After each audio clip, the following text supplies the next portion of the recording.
Hello, children, and welcome to the new lesson. My name is Teacher Lydia, and I hope that by the end of the lesson, you will be able to use the vocabulary you need when you are shopping, and you will also be able to use present perfect simple while you are talking and writing about shopping. What you will need for the lesson is a notebook and a pencil.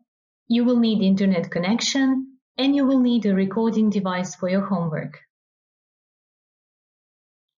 Let's say that today's lesson has three main parts, which are not always separated. The first one is the part in which you will learn the vocabulary. The second part is where you will learn to use present perfect simple in certain situations. And the third part is where you will do things yourself. You will practice what you have learned so far. Let's start. For the first task, you will need your notebook and your pencil. You will watch a short video and look at the pictures in the video. While you are looking, you will write down all the shops that you can name in English and you see them in the video. So let's go.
I hope that you managed to write down a lot of names for shops in English.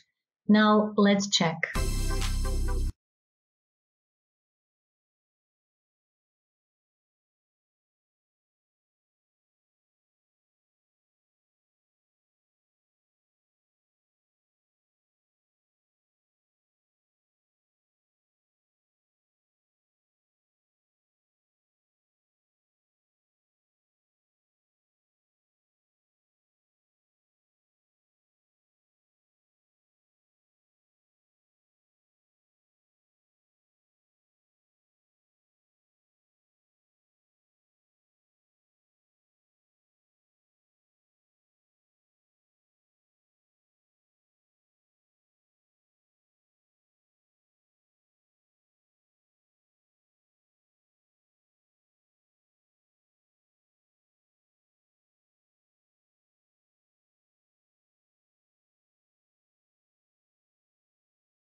The first one was the clothes shop, and then there was the chemist's, which is a British English expression, or pharmacy, which is American English expression. You already know that some things are named differently in British and in American English. Then there was fishmongers, greengrocers, bakers, a bookshop, a shoe shop, butchers, a florist's, an optician's, a newsagent's, which is a British English, or a newsstand, American English, petrol station or filling station, British English. This is the same as gas station in American English. There was also a sports shop and a jewelry store. I would like you to write down into your notebooks the words that you didn't know before or you weren't sure about them. You can pause the video to do so. Copy them and translate them into your notebooks.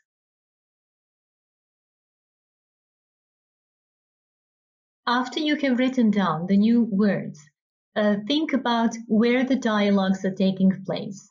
So let's start with the first dialogue. There are Mark and Maya. Mark says, I have a splitting headache. What do you recommend? Maya, have you ever tried paracetamol? Mark, no, I haven't. Maya, this one is a bit pricey, but it's good value for the money. I'm sure it will help. Mark, I'll take it. Can I use these coupons? Maya, sure. As you see, some words are bolded. Recommend, pricey, it's good value for the money, and coupons. If you don't know them or you are not sure about them, pause the video, copy them into your notebooks and try to translate them. Can you guess where the dialogue is taking place? At the chemist's, or if you prefer American English, in a pharmacy. Let's move on to the second dialogue. Look at the bolded words, and after we read the dialogue, you can copy them into your notebooks and translate them. John, hello, I'm looking for fresh tuna steaks. Frank, you are in the right place. This market has never seen better steaks. John, how much does it cost? Frank, only 20 pounds per kilo. John, that's a rip-off. Frank, at that price it's a steal. You won't find it cheaper today. Can you guess where the dialogue is taking place? At fishmongers. Let's go on. Look at the bolded words in this dialogue. If you are not sure about them, copy them into your notebooks and translate them. You can pause the video for that. Ruth, oh, look at these. I've always wanted sunglasses like these. Alice, you can try them on. They are designer glasses. How do they feel? Ruth, they are perfect. I hope they don't cost an arm and a leg. Alice, you can see the price on the price tag. Ruth, I'm not sure I can afford them. I'll do some more shopping around before I decide. Thank you. So where is the dialogue taking place? At the optician's. Next dialogue. Ian and Troy are speaking. Ian, I'm looking for kettlebells of different weights. I understand they are on discount this week. Troy, we have them of all weights and on discount, right? Ian, I'll take this set. Troy, good choice, sir. How would you like to pay? Ian, I'll put it on my credit card. Troy, all right, here's your receipt. Have a nice day. Ian, thanks. You can copy the bolded words into your notebooks and translate them. After that, can you guess where the dialogue is taking place? At the sports shop, right? Okay, now that we have learned some new words, let's try to complete these sentences with expressions in the boxes. Look at the expressions. Do you remember them? Let's go. Something that costs much more than it should is called a rip-off. If you shop around, you visit a number of shops selling similar articles in order to compare the prices. The expression, a bit pricey, means that something is a bit expensive. When you need fuel for the car, you'll go to the petrol station. A florist's is a place where you can buy flowers. Something that is good value for the money is worth the money spent on it. The expression, it's a steal, means that something is so cheap that it's almost as if you haven't paid anything for it. If you can't afford something, you don't have money to buy it. If an article or service costs an arm and a leg, it is very expensive indeed. If you want to buy fresh fish, you'll go to the fishmonger.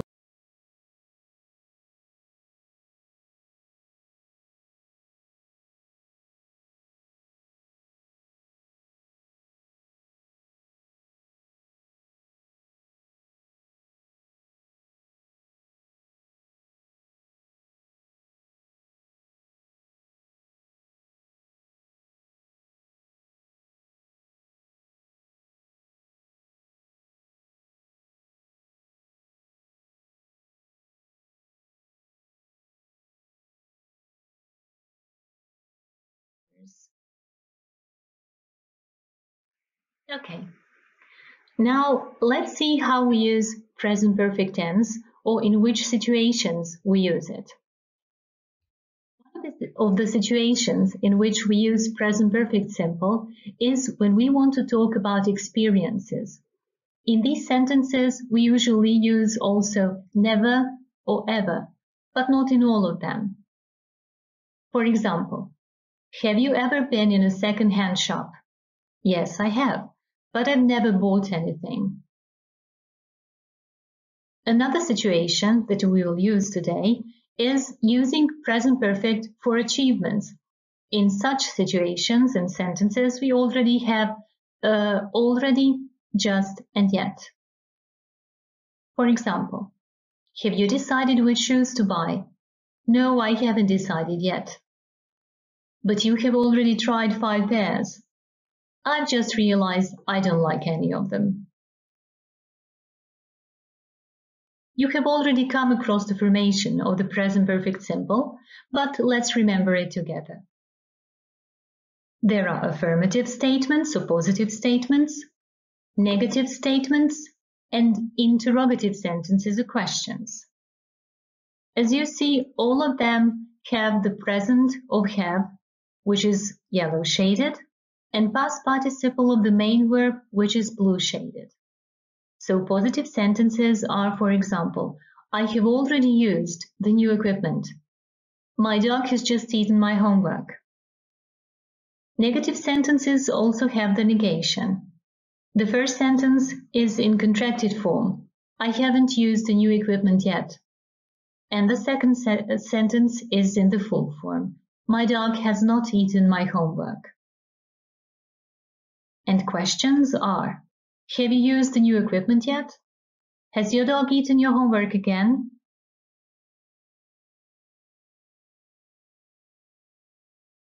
So let's see some other examples of usage. Examples for experiences with ever, never, or nothing are, have you ever used shopping coupons? I have used the coupons. I have never come across any coupons. I have been window shopping in Milan. I have never bargained, and I don't think that I could.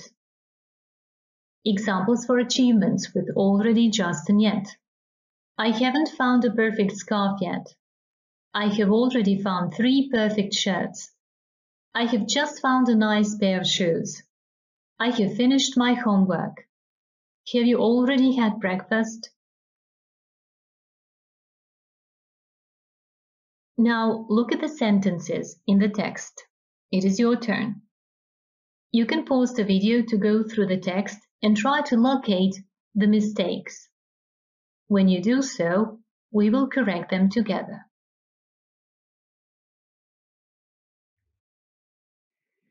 I have never thought I'd be so in love. My girlfriend and I have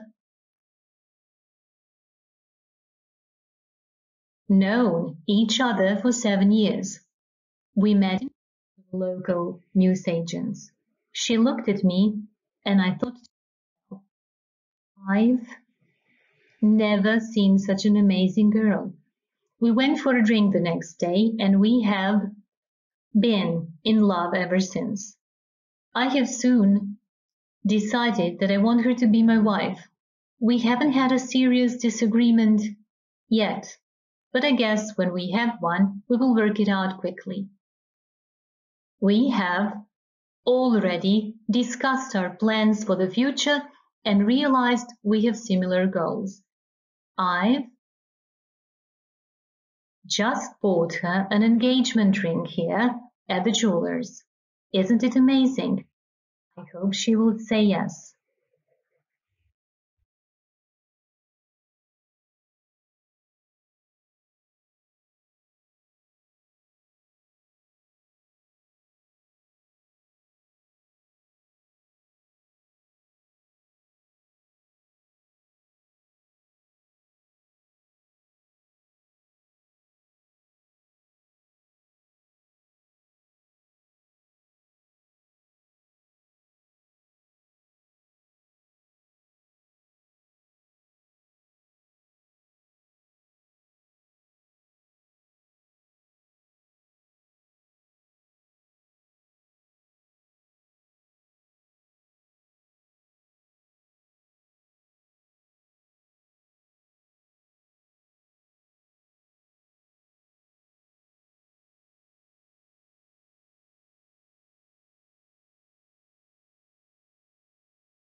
It is your turn now.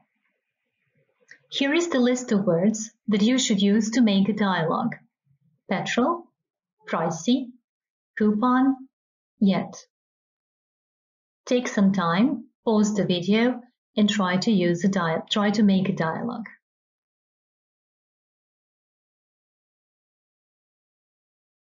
Okay, and here is one example of the dialogue with given words. Tia: hello, how can I help you? Dwayne: hello, I would like to use the coupons to pay for the petrol. Tia: okay, is there anything else? Dwayne: how much is the teddy over there? Tia: you can check the price tag. Dwayne: it's a bit pricey. Tia: you haven't used all the coupons yet. Would you like to use them for the teddy? Dwayne: I don't think so. And here is your homework. You will make 2 dialogues using the following words. For the first dialogue, you will use the words roses, a steal, receipt, already. For the second dialogue, use the words shoes, shop around, discount, and just. Write down the dialogues, practice it, and then record them and send them to your teacher. While you are making a dialogue, pay attention to the things that make a dialogue excellent, good, or you should try again better. If your dialogue is excellent, it means that all given words are used. It means that the speech is loud and clear, easy to understand. The correct intonation makes it easy to recognize questions from statements, and language is correctly used. A good dialogue means that not all given words are used. The speech is mostly understandable, but not all of it. It is occasionally difficult to recognize questions from statements, and language is mostly correctly used. If you don't think that your dialogue fits into any of these criteria, then you should try again. I hope that you will have fun doing it, and your teachers will have fun listening to your voices and your dialogues. I would like you to draw a smiley into your notebooks according to how you understood today's lesson. It should be one of these 3. I hope it will be the first one. And I would like you also to make a list of things from the lesson that you feel confident with. And I hope it will be a long list. Have fun learning and see you in the next lesson. Bye!